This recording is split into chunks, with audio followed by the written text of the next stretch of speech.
I've played the original Gothic from 2001, and here are my thoughts.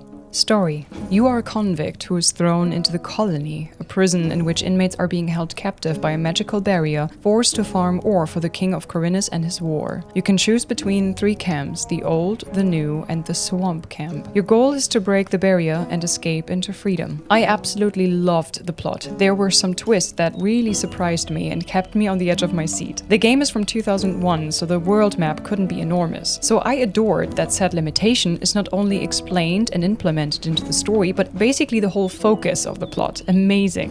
Visuals. Gothic is now 25 years old. For its age, it looks awesome, I think. Audio. The voice acting, despite having a pretty bad rep, unless it's German or Polish, was good for its time, I think. In fact, I would argue the German acting isn't better, they just got the way better lines. A lot of humor comes across with those, and they were altered for the English version to be less rough. Shame, really. It was really good to hear William Roberts, the actor who speaks Vesemir in the Witcher games, in the English dubbing. The music was amazing and beautiful. I kept humming along to all the tracks. The audio balancing was a bit rough around the edges, which is normal for games of that time. Some things were way too loud, while others were way too quiet. Gameplay. You run around exploring the colony, doing quests for NPCs, fighting enemies, gaining XP, and skilling your character. A pretty classic RPG experience. Enemies on the map are limited though, so you can't farm XP like in many other games. So invest your skill points wisely. There are combos you can do, but the game doesn't tell you which buttons do what, so experiment with those. Difficulty. As a beginner, there are 2 things that make the start of the game hard. Firstly, you're so weak that most things will one-shot you, so fighting should mostly be avoided at first. Secondly, a lot of quests you get early on focus on fighting, so you need to find those that do not,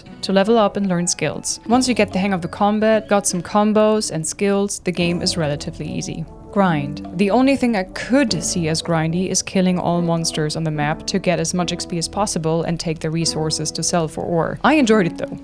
Bugs. I ran into quite a few bugs, but it's to be expected from an older game. I saved like a maniac and never had to redo more than a few minutes. Replayability. As previously mentioned, you can join 3 different camps, so there are at least 3 different playthroughs. Also, different classes you can skill for, so quite a bit. How did you like Gothic from 2001?